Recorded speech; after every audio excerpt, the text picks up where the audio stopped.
Assalamualaikum warahmatullahi wabarakatuh. Selamat datang, jumpa kembali dalam channel saya, Imran Wasi. Teman-teman, hari ini kita akan membahas efek elektoral Presiden Joko Widodo pada kontestasi politik, terutama pada pemilihan kepala daerah 2024 mendatang. Sehari ini, salah satu isu yang sedang mengemuka di ruang publik adalah terkait dengan arah dukungan dari Presiden Joko Widodo terhadap dinamika politik pada Pilkada 2024 mendatang. Sebagaimana yang sudah kita ketahui bahwa approval rating maupun tingkat kepercayaan publik terhadap pemerintahan terhadap Presiden Joko Widodo Ma'ruf Amin ini juga sangatlah tinggi. Jadi sangat penting untuk kita membahas keterkaitan antara kepercayaan publik masyarakat dengan preferensi pilihan politik Pak Jokowi dengan pilihan warga. Oleh karena itu, salah satu isu politik seperti ini sangat penting untuk kita diskusikan.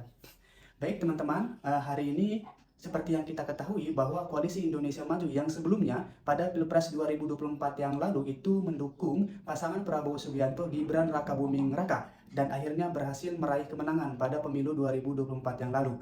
Oleh karena itu, keberhasilan yang sudah diraih oleh Koalisi Indonesia Maju yang mendukung pasangan Prabowo Subianto Gibran Rakabuming Raka ini mencoba mengulang kemenangan pada pemilu 2024 di Pilkada 2024 mendatang. Artinya Koalisi Indonesia Maju ini akan coba diterapkan di pergelaran politik di tingkat regional maupun lokal. Karena memang sangat penting bagi pemerintahan, terutama bagi Koalisi Indonesia Maju untuk menyatukan atau mengintegrasikan maupun membangun kongsi politik di tingkat daerah. Hal itu dikarenakan untuk mempercepat akselerasi pembangunan, teman-teman.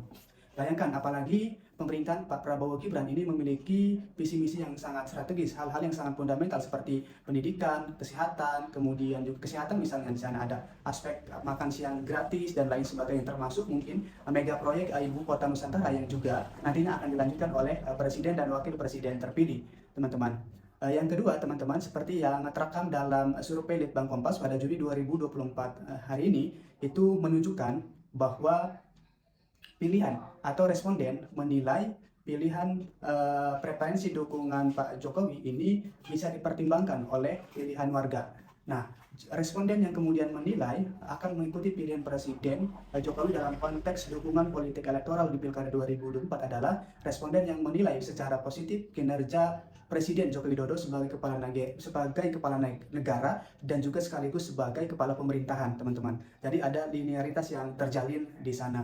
Nah, artinya teman-teman, dalam konteks ini Presiden Joko Widodo masih memiliki pengaruh untuk mempengaruhi pilihan preferensi warga ya dalam konteks Pilkada 2024 datang. Meskipun di satu sisi kita ketahui bahwa jabatan Presiden dan Wakil Presiden Jokowi Ma'ruf Amin ini akan habis di tanggal 20 Oktober 2024. Nah, artinya memang 1 bulan sebelum Pilkada ya. Pilkada kan digelar di bulan November. Nah, artinya memang ini juga akan menjadi ujian bagi Pak Jokowi ya, terutama apakah pamor kemudian kekuatan politiknya masih kuat atau memang sedikit menurun dari berdasarkan survei tadi di mana tingkat kepercayaan publik terhadap Presiden Joko Widodo terhadap pemerintahan saat ini juga tinggi, teman-teman. Nah, kemudian linearitas maupun konsistensi yang terjalin di antara kongsi politik Koalisi Indonesia Maju seperti Partai Golkar, Gerindra, Demokrat, kemudian PAN, PBB, Gelora, ini juga rencananya akan membangun kekuatan kongsi politik di berbagai daerah pada Pilkada 2024 mendatang. Hal ini terafirmasi misalnya dalam konteks penentuan dukungan terhadap gubernur dan wakil gubernur di Jawa Timur, misalnya Khofifah Indar Parawansa dan juga Emil Dardak, teman-teman, yang sudah diusung oleh Koalisi Indonesia Maju. Kemungkinan juga ini akan terjadi di Pilkada Sumut karena di sana ada menantu Presiden Joko Widodo yaitu Pak Bobi Nasution. Padahal di satu sisi misalnya kita lihat bahwa ada mantan wakil gubernur dari Partai Golkar di sana ya, yang sebetulnya bisa saja diusung oleh Partai Golkar sendiri untuk maju di Pilkada Sumut. Namun kelihatannya Partai Golkar ini akan mendukung Pak Bobi Nasution pada Pilkada 2024 mendatang. Termasuk di beberapa daerah lainnya, teman-teman. Karena memang Pulau Jawa ini akan menjadi pertarungan politik yang sangat penting bagi Koalisi Indonesia Maju. Kemudian teman-teman, memang berdasarkan catatan survei yang sudah dikeluarkan oleh Bank Kompas ini juga menunjukkan bahwa kepercayaan publik terhadap Presiden Joko Widodo terhadap pemerintahan juga cukup baik. Jadi memang pengaruh elektoral ini sangat penting ya, sangat penting meskipun Presiden tentunya tidak akan secara eksplisit menunjukkan pilihan politiknya, teman-teman ya. Karena memang ya tadi sampai hari ini kan masih menjabat sebagai Presiden, teman-teman. Nah, kemudian dalam konteks Pilkada Jawa Tengah misalnya di sana kan ada beberapa figur yang terasosiasi dekat dengan Presiden Joko Widodo. Misalnya disinyalir ya kedekatan itu ada pada sosok Irjen Ahmad Lutfi sebagai Kapolda Jawa Tengah, kemudian juga ada Mas Kaisang sebagai putra dari Pak Presiden Jokowi, dan lain sebagainya. Karena figur-figur potensial yang muncul pada Pilkada Jawa Tengah yaitu Pak Irjen Ahmad Lutfi, kemudian Kaisang Pangarap, kemudian Taji Yasin ya, dan lain sebagainya. Jadi dalam konteks ini, siapapun yang hari ini memiliki atau terasosiasi dengan Presiden Joko Widodo tentu memiliki kans politik yang besar untuk memenangkan pilkada, teman-teman ya. Apalagi misalnya di Pilkada Jawa Tengah kan itu sebagai rumah keluarga politik Pak Jokowi, karena Pak Jokowi berasal dari kota Surakarta ya, sebagai Surakarta, Jawa Tengah. Nah, dengan kata lain teman-teman, bagaimana Pak Irjen Ahmad Lutfi ini juga memiliki kedekatan karena sebelumnya pernah menjabat sebagai Kapolresta di Surakarta ketika Pak Jokowi juga menjabat di sana. Sedangkan Pak Kaisang ini juga sebagai salah satu putra Pak Jokowi. Jadi kalau misalnya diduetkan pasangan Kaisang Pangarap maupun Irjen Ahmad Lutfi atau sebaliknya, tentu ini sangat dengan mudah untuk meraih kemenangan di Pilkada Jawa Tengah, teman-teman, dibandingkan misalnya Pak Kaisang maju di Pilkada DKI Jakarta, karena di Pilkada DKI Jakarta ini persaingan politiknya juga sangat ketat. Nah, teman-teman, itu juga sangat terlihat.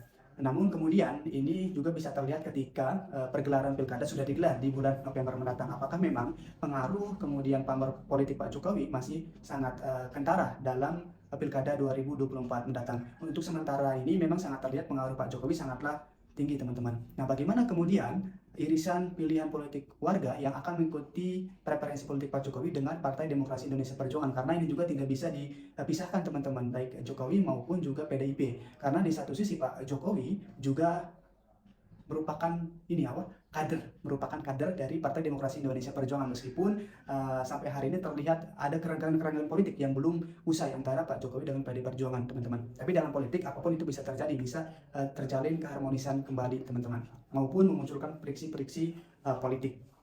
Nah, muncul juga kemudian asumsi publik bahwa akan terjadi pertarungan politik kembali di Pilkada Jawa Tengah, terutama ya di Pilkada Jawa Tengah antara Pak Jokowi dengan PDI Perjuangan, teman-teman. Karena memang kita lihat bahwa di Pilkada DKI Jakarta saja misalnya, di sana kan belum terlihat ya arah dukungan, meskipun muncul kasakusuk misalnya Pak Ridwan Kamil itu akan diusung oleh Partai Gerindra maupun oleh partai-partai politik lainnya, meskipun Partai Golkar itu belum mendeklarasikan Pak RK di wilayah DKI Jakarta, teman-teman. Baik, cukup sekian, mungkin perlu kita diskusikan lebih jauh. Ini Nasional Mustaqim. Wassalamualaikum warahmatullahi wabarakatuh.